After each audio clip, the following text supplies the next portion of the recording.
एक बार फिर से आपका स्वागत है आपके YouTube चैनल GR स्टडी में। दोस्तों, पिछली कक्षा में हमने राजस्थान के इतिहास के बारे में चर्चा कर रहे थे, जिसमें राजपूतों की उत्पत्ति में अलग अलग विद्वानों का मत, उस पर हमने विस्तार पूर्वक जानकारी हासिल की है। और मुझे आशा और पूरा विश्वास है कि आपको वो वीडियो बहुत ही पसंद आया होगा। उसी क्रम में आज हम आगे बढ़ते हैं, तो बात करते हैं हमारा चल रहा है राजस्थान का इतिहास। राजस्थान का इतिहास जिसमें विद्वानों का मत था कि राजपूतों की उत्पत्ति अग्निकुंड से हुई। मतलब ये सर्वमान्य मत है कि राजपूतों की उत्पत्ति है जो अग्निकुंड। अधिकतर जो इतिहासकार है वो इसी मत को समर्थन करते हैं। तो जब ऋषि वशिष्ठ ने यज्ञ किया था तो उनसे 4 पुत्रों की प्राप्ति हुई थी। पहला प्रतिहार, परमार, चालुक्य और चौहान। ये जो 4 पुत्र थे, इसमें सबसे शक्तिशाली थे चौहान। शक्तिशाली, ठीक है ना। प्रतिहारों का इतना राजस्थान में आता नहीं है। जो इस प्रतिहार वंश का जो हम थोड़ा बहुत है वो हम भारतीय इतिहास में पढ़ेंगे। जब त्रिपक्ष संघर्ष विजयनगर साम्राज्य की जब चर्चा करेंगे हम भारतीय इतिहास में, उसमें हम प्रतिहार वंश पर चर्चा करेंगे। राजस्थान में इस प्रतिहार वंश से कोई क्वेश्चन पुटअप नहीं होता है। हमारा जो सबसे पहला हमारा टॉपिक आता है वो है हमारा चौहान वंश, ठीक है ना। तो आज हम बात करेंगे इसी क्रम में कि चौहान वंश सर्वप्रथम कहां पर थे, कैसे उनका विस्तार हुआ, उन सब बातों पर हम चर्चा करेंगे। आप वीडियो के अंत तक बने रहें, और आप आज फर्स्ट बार इस वीडियो को देख रहे हो तो हमारे चैनल को सब्सक्राइब करके बेल आइकन का घंटा बजाएं, ताकि आपको जो हमारा जो नोटिफिकेशन है वो सबसे पहले आपके पास आ जाए। तो शुरू करते हैं चौहान वंश। तो चौहान वंश। अब बात करिए चौहान वंश री, तो चौहान वंश कटे समूह बहुत हेलो सांबर, इसको कहते हैं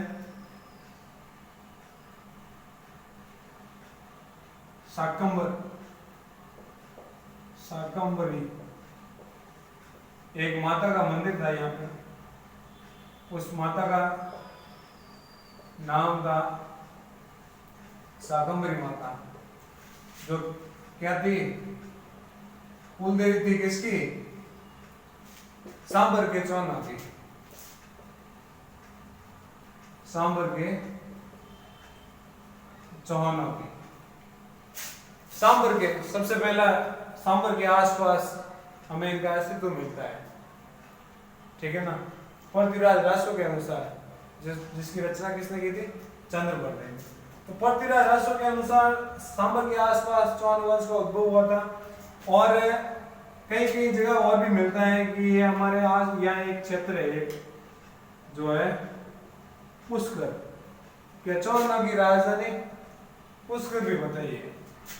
फिर यहाँ एक और बताया है छत्रपुर। कहाँ है, किसे कहते हैं, नागौर।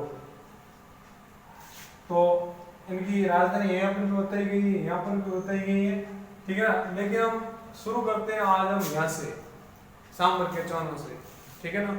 तो ये मिलता है, लेकिन इसका कोई खास प्रमाण हमारे सामने आता नहीं है कि छत्रपुर और पुष्कर का। लेकिन सांबर का जो हमारे पास प्रमाण आता है, तो हम मान लेते हैं कि भाई जो चौहान थे शुरुआत में सांबर क्षेत्र के आसपास था, वहाँ उन्होंने एक माता का मंदिर बनाया था चौहानों ने, शाकंभरी माता का, जो चौहान वंश की क्या थी, कुलदेवी। याद रखना, कुलदेवी में क्वेश्चन आता है, काफी बार से पूछा गया है कि सांबर के चौहानों की कुलदेवी कौन है, तो शाकंभरी माता, याद रखना। ठीक है ना।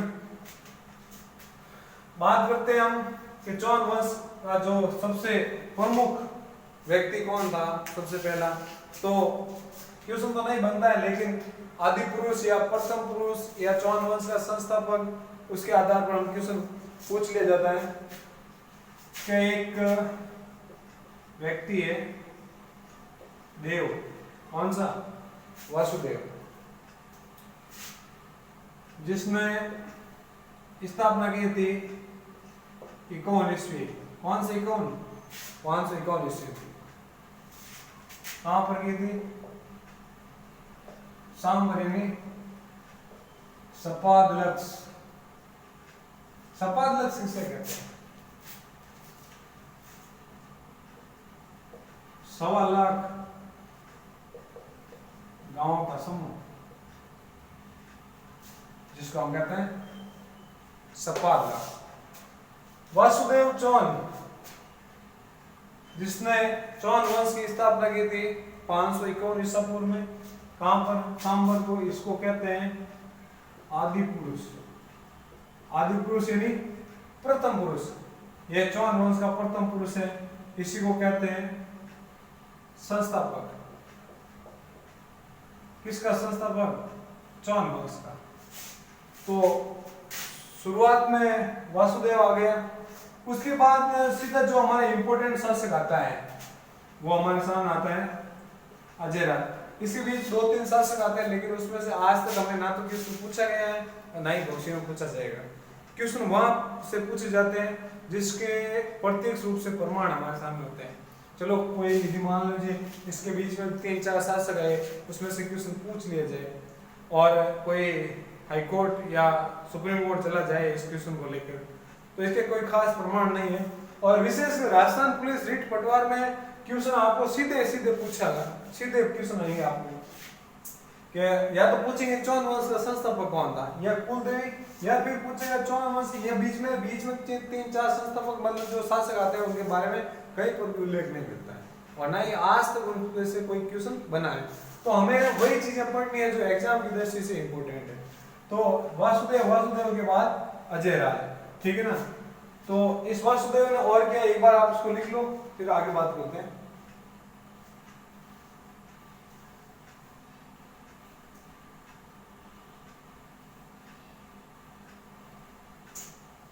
देखो वासुदेव चौहान ने एक झील का निर्माण करवाया था। कौन सी? सांबर झील, जिसकी जानकारी मिलती है हमें कौन से शिलालेख से? बिजोलिया शिलालेख, शिला लेख से। यानी बिजोलिया शिलालेख के अनुसार सांबर झील का जो निर्माता है वो है वासुदेव। तो हम बात करेंगे अब आगे अजयराज से, ठीक है। एक साथ हम 4 शासक पढ़ेंगे, आप साथ ही साथ लिखते रहना, ठीक है। सबसे पहला आता है हमारा अजयराज, उसके बाद अर्णोराज, उसके बाद विग्रहराज, और उसके बाद पृथ्वीराज। पृथ्वीराज तृतीय है, याद रखना। पृथ्वीराज सेकंड आ जाता है, पृथ्वीराज फर्स्ट आ जाता है हमारे, अजयराज से पहले आ जाता है, ठीक है ना। जो 3-4 शासक मैंने कहा था ना कि वहां से क्वेश्चन नहीं बनते हैं, तो उसमें पृथ्वीराज फर्स्ट आ जाता है। अजयराज, अर्णोराज, विग्रहराज और पृथ्वीराज, 4 जो शासक है चौहान वंश के सबसे इंपोर्टेंट है, ठीक है ना। कौन कौन से? अजयराज, अर्णोराज, विग्रहराज, पृथ्वीराज। याद हो गया आपको? बिल्कुल आसान तरीका है। अब देखो बहुत मजे की चीज क्या है, इसने बनाया, इसने बसाया था क्या? शहर। इसने झील और इसने बनाई झोपड़ी। क्या भाई थे शहर बसाए दिया, उनको झील बनाई दी, झोपड़ी वही बनाई दूं। और पृथ्वीराज को हम बाद में लेंगे विस्तार रूप से, ठीक है ना। झोपड़ी, झोपड़े का छोटा आकार, झोपड़ो मोटो है, झोपड़ी छोटी है। अपने गांव में आज भी मिले घड़ी बहुत कम देखने को मिलता है। पश्चिमी राजस्थान में जब जाते हैं ना तो वहाँ झोपड़ियों का अवशेष अभी जीवित है, बहुत अच्छी होती है, शानदार हवा युक्त, ठीक है ना। तो बात करते हैं हम कि अजयराज में एक शहर बसेगा, कौन सा? अजमेर, झील, आना सागर, ठीक है। और अर्णराज झील, आना सागर, अजयराज शहर बसेगा अजमेर। तो हम बात करते हैं सबसे पहले अजयराज, इन बाकी वालों को बाद में देखेंगे जैसे जैसे आगे बढ़ेंगे, ठीक है। बहुत ही शानदार तरीके से पढ़ेंगे कि जो ओपन है राजस्थान,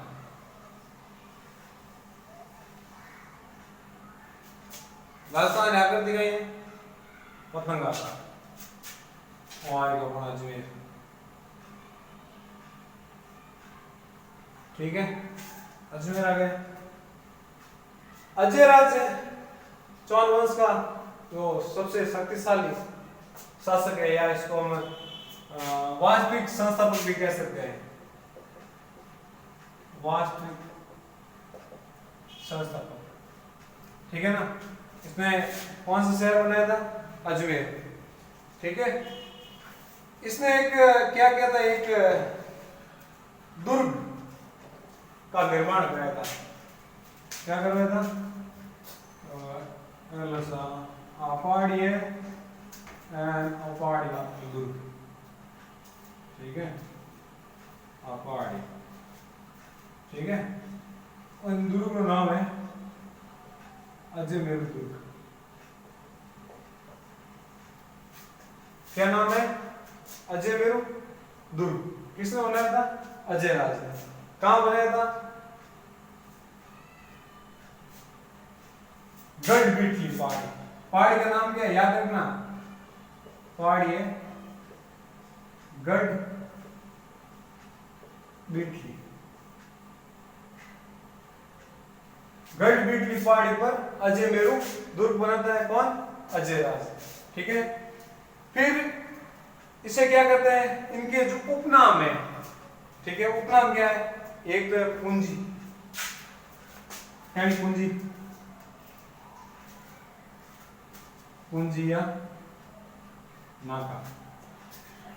पूंजी या नाका कैसे कि आप रोड मत जाओ और कि महानगर में प्रवेश करना पड़े, टोल टैक्स में तो वो नाको आएगा, क्या रुको कहाँ जा रहे हो।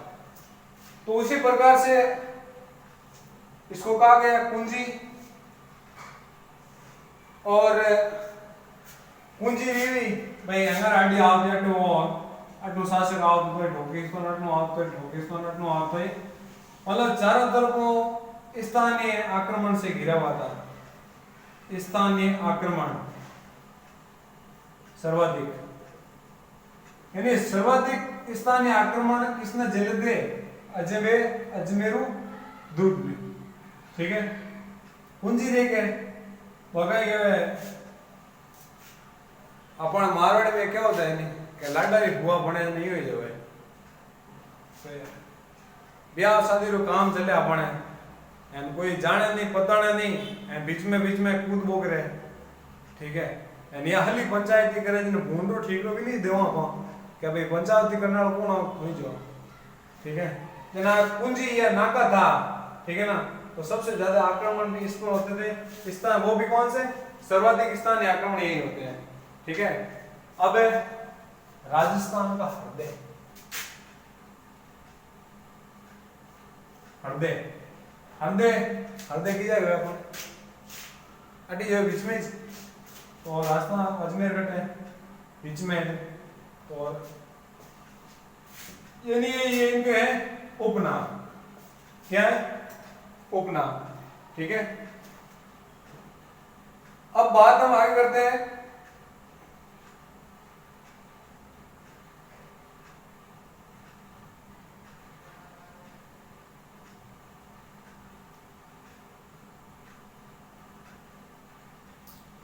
जो अजमेर इसमें नगर बसाया था वो बसाया था 1133 ईस्वी।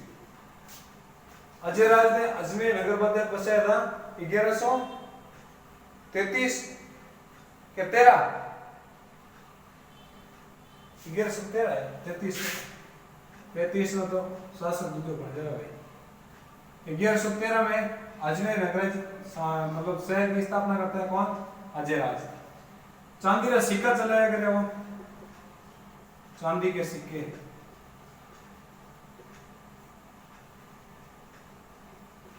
चलाता है। और इसमें एक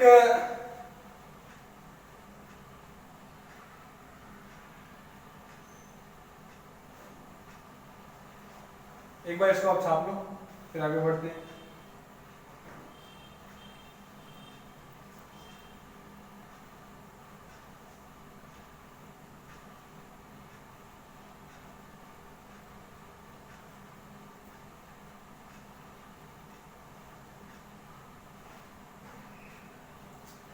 और एक छाप ले और आगे बढ़ते हैं। अजमेर दुर्ग का जो वर्तमान नाम है तारागढ़, वो कैसे हुआ कि एक शासक आता है पृथ्वीराज सिसोदिया, पृथ्वीराज सिसोदिया जिसको हम कहते हैं उड़ना राजकुमार या तेज धावक। इन्हें जैसे घोड़ा चलता ना दौड़ता ना उसी तरह ऐसा कि मान दौड़ता था ये पृथ्वीराज, बड़ा ही तेज धावक था। इसकी पत्नी का नाम था तारा, ठीक है ना। एक बार घूमने गए थे तो इस दुर्ग को देखने गए थे और पृथ्वीराज ने थोड़ा बहुत वहां पर काम वापस निर्माण कराया था थोड़ा बहुत, तो उसका नाम दे दिया अपनी पत्नी के नाम पर तारागढ़। तो वर्तमान में ये तारागढ़ नाम से प्रचलित है। याद रखना तारागढ़ और अजमेर दुर्ग एक ही है, ठीक है। इसको यूं कहते हैं कुंजी। इसको सबसे ज्यादा स्थानीय आक्रमण इसी ने जिले जो राजस्थान का हृदय है वो भी इसे ही कहते हैं, ठीक है ना। चांदी के सिक्के चलाते हैं कौन? अजयराज। किसके नाम से?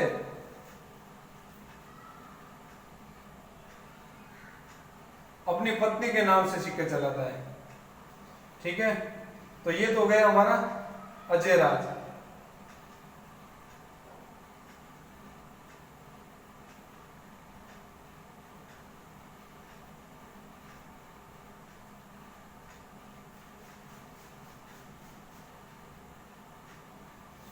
और इसने अपने साम्राज्य का भी विस्तार किया था, लिख देना एक बार, साम्राज्य का विस्तार किया, ठीक है।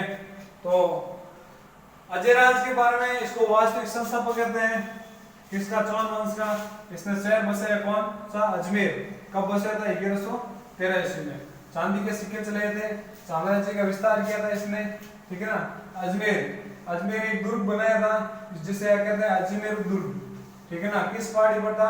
वो था गढ़ बिजली पहाड़ी पर। वास्तव अभी वर्तमान में उसका नाम क्या है? तारागढ़।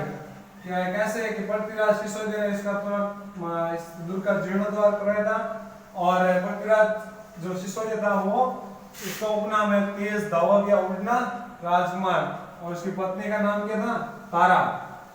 इस दुर्ग को कहते हैं कुंजी, ठीक है, राजस्थान की कुंजी। और सर्वाधिक स्थानीय आक्रमण किस दुर्ग पर हुए? अजमेर दुर्ग पर। इसको कहते हैं राजस्थान का हृदय, इसको ही कहते हैं राजस्थान का जिब्राल्टर, ठीक है ना। क्या कहते हैं? राजस्थान का जिब्राल्टर। अब आता है 1133 ईस्वी, सॉरी, अजयराज के बाद अर्णोराज।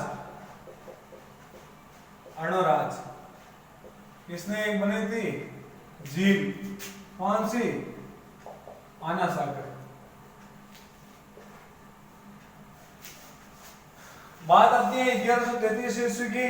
अर्णोराज ने एक झील का निर्माण कराया था, ठीक है ना। और झील कहां बनाई? अजमेर में। कहां? आना सागर, अजमेर में। और इन्होंने बड़ा मंदिर बनाया था, बड़ा मंदिर। वरा मंदिर ने वरा किस भगवान को कहते हैं? वर्मा जी को। कहाँ बनाया था? पुष्कर में। किसने बनाया था वरा मंदिर? अर्णराज ने। कहाँ बनाया था? पुष्कर में। और इसकी उपाधि है, एक तो है महाराजा धीराज और एक है परम भटनागर। उपाधि देख लेते हैं। महाराजा धीराज वेरी इंपॉर्टेंट है। परम भट्टक। दो उपाधियां हैं अर्णराज की, एक तो महाराजा धीराज, एक परम भट्टक। कहा जाता है कि इस आना सागर झील के किनारे कौन आता है? जहांगीर। जहांगीर कौन? मुगल बादशाह। ठीक है ना। तो वो क्या बनाता है? एक तो दौलत बाग बनाता है और एक सुभाष उद्यान। किनारे दौलत बाग और एक सुभाष उद्यान। ये कौन निर्माण करता है? जहांगीर। इसी किनारे अब जहांगीर आया जन बेटो शाहजहां आने जे। शाहजहां ने निर्माण करे थे बारादरी। बारादरी वानी बिछुनाली बारादरी। वाह बारादरी नहीं, मतलब एक समान 12 द्वार, जिसको अब तो शायद फिर कोई आक्रमणकारी ने तोड़ दिए होंगे, 4, 5, 6 जो भी बचे हैं, मैंने देखे नहीं है। आपको जब भी कभी मौका मिले तो जाना है इस आना सागर झील के किनारे, देखना वहाँ दौलत बाग, सुभाष उद्यान और शाहजहां के द्वारा निर्मित बारादरी। एक समान 12 जो बड़े बड़े दरवाजों के जो मुख्य गेट बने थे उसको हम बारादरी कहते हैं। और विशेषकर जो जहांगीर है, जहांगीर और शाहजहां, इन दोनों की माता हिंदू महिला, हिंदू थी। दोनों जो माता जी है वे हिंदू हो। ठीक है, ये तो मुसलमान है लेकिन और माता जी है वे हिंदू है। ठीक है,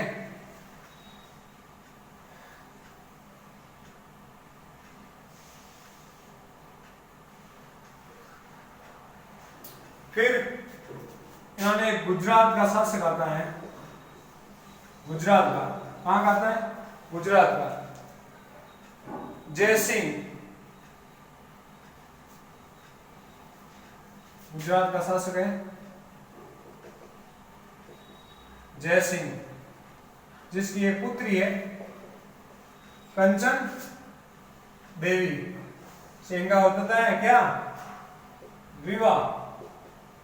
ठीक है, और एक शासक और आता है जिसको गुजरात का आता है कुमारपाल। कौन आता है?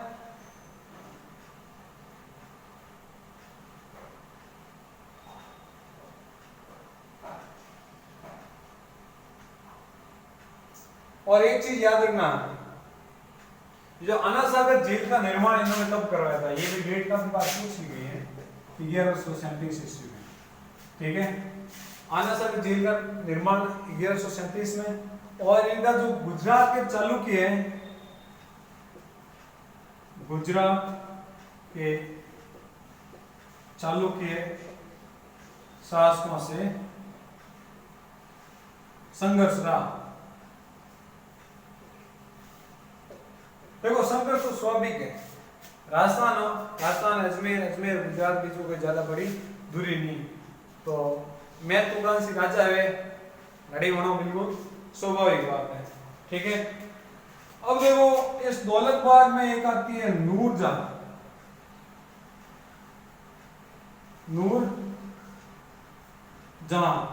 और नूरजहां की माता का नाम होता है अस्मत बेगम।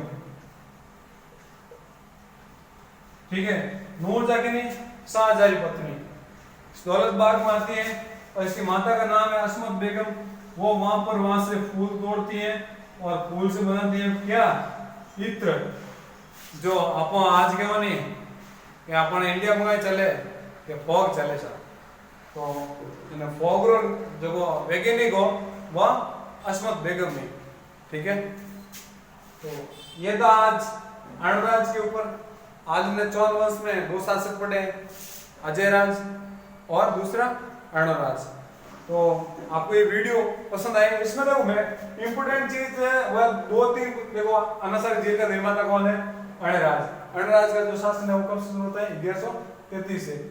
और इसमें ये भी पूछ लिया जाएगा कि वरा मंदिर, पुष्कर में वरा मंदिर का निर्माण किसने करा है? तो अणुराज। ठीक है ना। उपाधि है महाराजा धीराज और परम भटनागर। ठीक है ना। और इस झील के किनारे, अनासारी झील के किनारे कौन आता है? जहांगीर। जहांगीर ने बनाया दौलत बाग और सुभाष उद्यान। फिर आता है शाहजहां। शाहजहां ने बनाई थी बारादरी। फिर आती है नूरजहां। नूरजहां कौन? शाहजहां की पत्नी और नूरजहां की माता है अस्मत बेगम। ठीक है। अस्मत बेगम ने वहां से फूल तोड़कर इत्र का आविष्कार किया। तो इंपोर्टेंट चीजें बहुत ही सरल है। 54 वंश तो ऐसे चुटकियां में याद होता है। ठीक है ना। तो ये था हमारा आज का 54 वंश के 2 शासकों। बाकी हम पढ़ेंगे कल। तो बहुत बहुत धन्यवाद। आपको ये वीडियो पसंद आए तो ज्यादा से ज्यादा शेयर करना, कमेंट करना और हमारे चैनल GR स्टूडियो को सब्सक्राइब करना। और एक वेरी इंपोर्टेंट चीज, ये जो कमेंट कर रहे हैं ना कि सर टीचर मोटा मोटा लाओ, तो भाई तने बाहर उचाणो है तो मैं 50-100 किलो मैं खुद बैठ जाऊं तार माथे। ठीक है ना। आप टीचर पे मत जाओ। टीचर को उस फैकल्टी में ज्ञान कितना है, आपको कितना ज्ञान देते हैं वो देखो आप। टीचर मोटा हो या छोटा हो उससे कोई लेन देन नहीं है। ठीक है ना। थोड़ा कमेंट किया करो लेकिन थोड़ा ढंग के किया करो। फिर कहता है कि सर आप चैनल माते मैडम ने लेना हो, क्यों भाई? तारे की मैडम की कोई कनेक्शन कराना है तो ये फालतू ही अपना हरकत नहीं करनी। ठीक है। और जो भी व्यक्ति इस चैनल को जो वीडियो देखकर डिसलाइक करता है ना, उससे हाथ जोड़ के रिक्वेस्ट है कि आप डिसलाइक करो, कोई प्रॉब्लम नहीं है। ठीक है ना। लेकिन हमें कारण भी तो बताओ कि हम इसलिए डिसलाइक कर रहे हैं। आप उसका कारण बताओ मुझे। ठीक है। बहुत बहुत धन्यवाद आपका। सब्सक्राइबर कीजिए हमारे चैनल को, साथ ही बेल आइकन का बटन दबाएं ताकि आपको हमारे वीडियो सबसे पहले मिले।